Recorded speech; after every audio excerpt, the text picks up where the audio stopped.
What do most guys do? What have they done so far? They do both, really. Yeah, Okay, it okay. doesn't matter. All right, sweet. All right. All right. Thank you for stopping by, bro. I appreciate it. Of course. I appreciate you coming by and sharing your story and a message of hope and just to be a part of this project. So I appreciate it. Do you want to introduce yourself? Tell us what you do, what your roles are. Yeah, of course. I mean, Father. my name's Nathan. Today I'm a good son. Today I'm a happy father. Today, I try to be a good partner to my lover. I'm a diesel mechanic apprentice. Nice. I'm in recovery. And I'm a resident of beautiful Arizona. Nice, bro. So yeah, man, I met you in the rooms, man, and I'm super grateful that I met you. You became one of my close friends while we were living in sober living. Yeah. Right? And so that was awesome, man. And so do you want to kind of tell us a little bit about how it was for you out there in addiction, right? Or probably how bad it got.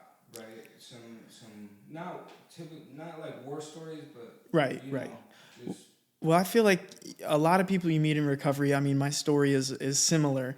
right, I didn't start off, slamming hard drugs immediately. right, I started off with hanging out with friends, and then weed came into the picture, and then eventually it just wasn't enough. At 16, I wanted to see what other options I could explore. right, And then I tried pills, and those had an even better effect, I felt. And then at 17, I just upgraded my friend group, and so that upgraded the drugs I was doing. I found worse friends that had worse drugs, and then at 17, I started going crazy with the meth, fentanyl. yeah, And but I'd still argue with you that I wasn't a drug addict because I hadn't done heroin before, you know. And then pretty soon I started getting a lot of consequences through the courts, and I mean just through my family too. A lot of family had stopped talking to me because I was really just about getting high. Any family gathering, it was like, I'm going to go take a walk before we eat Thanksgiving, and then come back 5 hours later with, a toaster and a TV, and then I need to ride to the pawn store, or whatever, just, it was very unmanageable, basically. It had gotten extremely unmanageable. And very early on, at just 18, it was like I was just living just to get loaded. I felt that like in me. And because it was like the first time I ever got high, it was like, I want to do this forever. right, I don't know why anyone else wouldn't want to feel this way. It's incredible. It took away all my fear. I felt like I finally fit into the world, like the world was a giant puzzle and there was one piece missing. And then getting loaded was like that piece, the last piece of the puzzle. And it was like, it's complete, And, and then, I racked up a bunch of charges through the court systems, and at 18, I was fighting for my life. I was fighting for my freedom in the courts, facing 3 to 5 years, and I got off for probation because it was my first adult charge. Never mind the underage felonies that I had acquired too, and then let's see.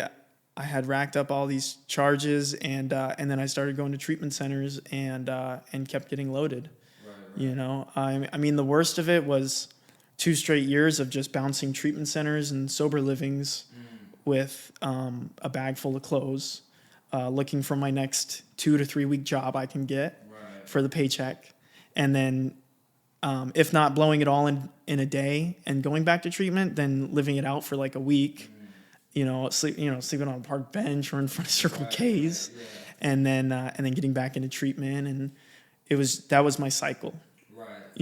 Was get into treatment, lay everything off, like I'm doing good for 2 months, and then go right back to it. I did that I think 13 times or something like that. Right, man. Yeah, it's a vicious cycle, man, and it's something that everybody in recovery can relate to, right?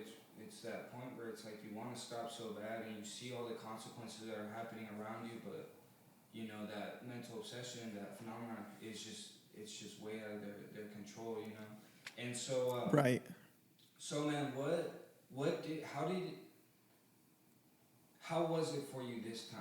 Like, how do you feel like it was different this time? Holy In shit. just getting in recovery, and like what happened? Part of my Like, language too. I didn't oh mean to no, you're cuss. good. You're good. Yeah. I love that question, you know, because Yeah. I'd get into a treatment center and that's the first question. Well, what's Right. different this time? You know, and every time I had the best answer. Right. Well, this, or, you know, I got a girl now, or, you know, whatever it was. And truthfully, if I could just be flat out honest, was what was different for me this time was that I had put all my hope and faith into the direction and the suggestions that another man was giving me Right. to connect and grow with a higher power or a God of my own choosing. Right. Right. And through those suggestions, I started to feel better. You know, and not only that, in sobriety, I started to feel better. Right. You know, because I had gotten sober many times, and it was like, why did I do this? You know, I forget about how bad it was. But this time, with God being the main factor of putting all my eggs in God's basket, essentially, Right. it all started to change for the better. Mm-hmm. Right. Right. And no, that's beautiful, man, because it's so true, right? Once you start putting your pride aside or your ego, or Right, it's kind of right. like the last house on the block, like they all say, right? Yeah. It's like, well, maybe this does work, you know. So Because I had came back multiple times of like it had gotten really, really bad, you know, of like being up for weeks at a time, hanging out with some dude who's like, for some reason got like 4 knives in like 3 different pockets, you know, or planning to live at my plug's trailer and just do concrete with him for, you know, for the rest of my life. Cause I just wanted to smoke meth with him all day, you know, and I'd get sober and be like, I can never do that again. And then I'd be right back at it. You know, so the last time I had gotten really bad. I don't think it was the worst. right. At least spiritually, it had gotten the worst. You know, Right, of like yeah. it was like now it's like, when will this ever end? Yeah. You know. No, I hear you. That's the same thing that happened with me. You know, that last time too was like, it wasn't necessarily that I lost everything. It was just I was just so broken. Yes. You know, that I was willing to do anything just to feel better. Exactly. And nowadays it's like I have all these beautiful things and I still feel the need to complain. You know? But Right. it's like, dude, I only signed up for peace when I first came here. Dude. And I have peace. Yeah. And so do you kind of want to talk about how that changed, right? How that changed you, right? How does it look like with God in your life now as a result of the 12 steps? It's beyond me. Right. You know, because I had tried to form a life somewhat close to what I have today, which is beautiful. And you hear some other guys say, well, I live a life beyond my wildest dreams, right? And I can say that because I never imagined I would be able to have a life that I have today, right? To be a good son, to show up to work on time, to be able to provide for other people, you know, be excited to go do service work, you know, living altruistically, right? Not expecting things back because I'm doing something, you know, just trying to be a better person, you know, first things first, I don't have a God in my life if I don't devote any time to forming that relationship, you know, so obviously it's very important I keep up with my prayer, my meditation, talking to other people that are close to me. You know, all these things. I do some journaling as well, and I read literature as well. You know, that's kind of just where I'm at least for growing spiritually today. And that's the thing with God is I have to constantly be growing. You know, that's one of the suggestions. You know, and because of my actions and those suggestions I've taken, I've been able to show up on time. You know, and that's what I mean by having a life beyond my wildest dreams, dude, is like showing up on time. you know, is waking up and not being angry, Uh-huh. you know, It's a or big blessing. going to bed with a clear conscience, not worrying about, you know, how am I going to pay my dealer tomorrow, Right. not worrying about, you know, where's my next meal coming from, Right. dude. Right. I don't have to worry about that, and that's why I live a life beyond my wildest dreams, because I never thought it would be any different, bro.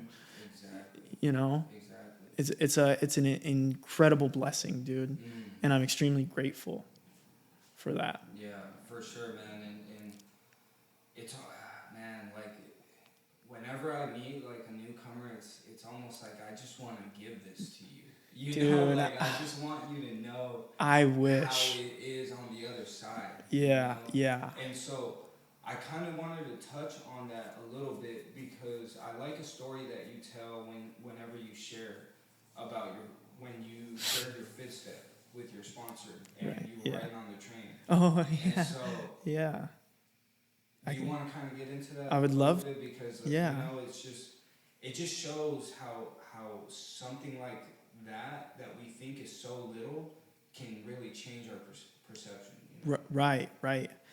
You know, one of the suggestions that this man gave me, who showed me this way of life, was to take a piece of paper and write down an entire list of, you know, people I had harmed, people I was resentful at, you know, a whole a list of, you know, that's pretty much it. If I could just Right. keep it there, right? Um, and I sat down and you know, I asked God to direct me on my thinking on what I should write down on this paper, and things started coming up, and I eventually I had a lot of paper Right. to review. Yeah. And this man sat me down and said, "All right, we're going to talk to 3 people about it." Right? And that's you, that's me, and that's God. Right? And I sat there and I went through everything with this man. Even shit dating back to the 3rd grade, you know, I tripped this kid on the sidewalk and the teacher yelled at me and I didn't think it was fair or whatever. Right. Right. But just to show you the severity of how deep I went into this, you know, because if this is really life or death, I want to make it Right. authentic Exactly. and genuine, right? I go through it all with this man, and we get to this last page, which is the graves list, right? Which is something I'll keep to myself, and I'm not going to tell anyone till I'm in the grave. And I told this man everything, and there was some stuff that I was squirmish. It took me a minute. I'm sweating, dude, and I told him because it's, you know, I wanted to grow and I did not want to die, you know. So it's like I'll do this, you know. Right. If this is the solution that they talk about, you know. I told him all this stuff. We get back in the car. We're headed back to the sober living, and I'm like, I feel weird, dude. Like, you know everything. Like, I told you all this stuff, and it's like he drops me off, and I sit with God for a while, Right. you know, and I just kind of feel like, all right, like I'm just gonna keep doing it. I know it feels weird. I'm just gonna keep doing this. I wake up the next morning to go wash dishes because I'm 2 months sober, and that was my job, you know. And I'm on the bus, and I smell like hair dye and cigarette butts, and my ears are hurting because I'm gauging them, you know. and I'm Not looking pretty. no, it's not. It's not a movie scene, you know. And halfway through that bus ride, I look out the window, and shit just started to look brighter, you know. Life didn't start to feel so bad. It was like I almost, you know, if I could say, it was like God came down and just gave me a hug, is how it felt, you know, that feeling of I might not be okay, but I will be okay. Right. I'm okay with not being okay. Right? It was that feeling. And it was like, wow, you know, it was like I was getting loaded, Right. but I was sober. And it was right then and there I was like, this is why they do that. Right. You know? Yep. And I'm like, if this is how good it feels in 2 months, imagine 5 months. Yeah. Right? Imagine when I go back to those people I caused harm to and I find out how to make things right. Right. Right. You know, I'm done saying I'm sorry. Right? It was, you know, and it was right then and there. I feel like everything changed for me. You know? That's beautiful, man. I love hearing Yeah. that story, bro. Because Thank it's like, you. That's like it's just that it just goes to show you how much it can change you. You know, just doing that by itself. Right. And just a description with like how everything around you doesn't really look pretty, you know, but like Right. in here, if you know, it just feels so good Right. inside, right? And so now that you have you have 2 years, right? Over 2 years, I think I got 2.5. right? I Over just two got, years sober, man. yeah. And so that is such a blessing, seriously, bro. I don't believe it, Yeah. you know? Yeah. And And so I wanted you're kind of in that stage, man, where it's like you've been already up and down. yeah, Right? Because life doesn't necessarily always just get good right after you get sober. right. And Yeah. so, do you want to kind of talk about how your struggles look like in sobriety or what you struggle with now? Right? Oh, yeah, totally. I mean, even at, I think, 4 months sober, this man came to visit me and he's like, what I've been doing with you, you're going to do with other men, Right. showing them this side of life. And he's like, I showed up here for one reason, and it's because my grandfather just died, and I need to work with you. He taught me intensive work with other alcoholics, Right. ensures sobriety, ensures recovery. Mm-hmm. And then 2 weeks later, my grandfather died. And it was like, that was God showing me this solution Right. will work. And now you know exactly what to do. Mm-hmm. That was a struggle, having a close family member, and I did the solution. Right. I'm in the dish pit and I got on my knees and I prayed, dude. I didn't care about anyone looking at me. This is me and God right now, Right. because I need it the most, right? They told me my weakest moment is God's greatest opportunity, right? And I called another drug addict alcoholic who's struggling, and I said, what's going on with you, right? Some other issues, let's see, I moved out of sober living into the place I worked at offered housing, Right. and then I quit, and I had nowhere to go. I thought I had an apartment lined up, and I quit too soon, and I got denied because of my record, and I had nowhere to go, and so at almost a year sober, I had to move back into my parents' house, which it hurt my ego. Right. Here I am sober, and doing good and doing all these things, and I have to live with my parents now. Right. I mean, definitely first world problem, but Right. it was a punch to the ego, definitely. Mm-hmm. And I got a beautiful girlfriend, and we had a daughter, Right. who's healthy, Mm-hmm. right? However, when she was born, she was born with a defect called gastroschisis, Right. gastroschisis, where the intestines are outside of the body. Okay. So she was and underweight. So she was born at 4 pounds and 11 ounces, this little butternut squash, Right. little thing, dude. And the intestines were just outside of her body, and they rushed her to the NICU. And this is right when she was born. The mom was still being seen with the doctor right after childbirth, and Right. they let the dad go. I was the only one in that NICU room with all these NICU nurses working on her. And it's like, I'm completely powerless, dude, seeing this little Right. bundle of God with all these tubes and these hooks and needles and stuff coming out of her, dude. And the same exact thing, dude, is I'm sitting in that room alone. It's like 2 a.m, and I'm like bawling my eyes out because I'm a dad now. Right. But it's like this little thing is, I just want it to be okay. Mm-hmm. I would do anything, Right. I didn't call my sponsor, I didn't call the list of guys I'm close with.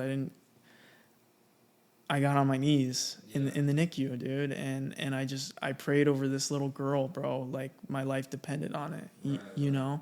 It's like I was that child and God is the father right now moment, And so those are some of the struggles I've had in sobriety, at least, Yeah, man.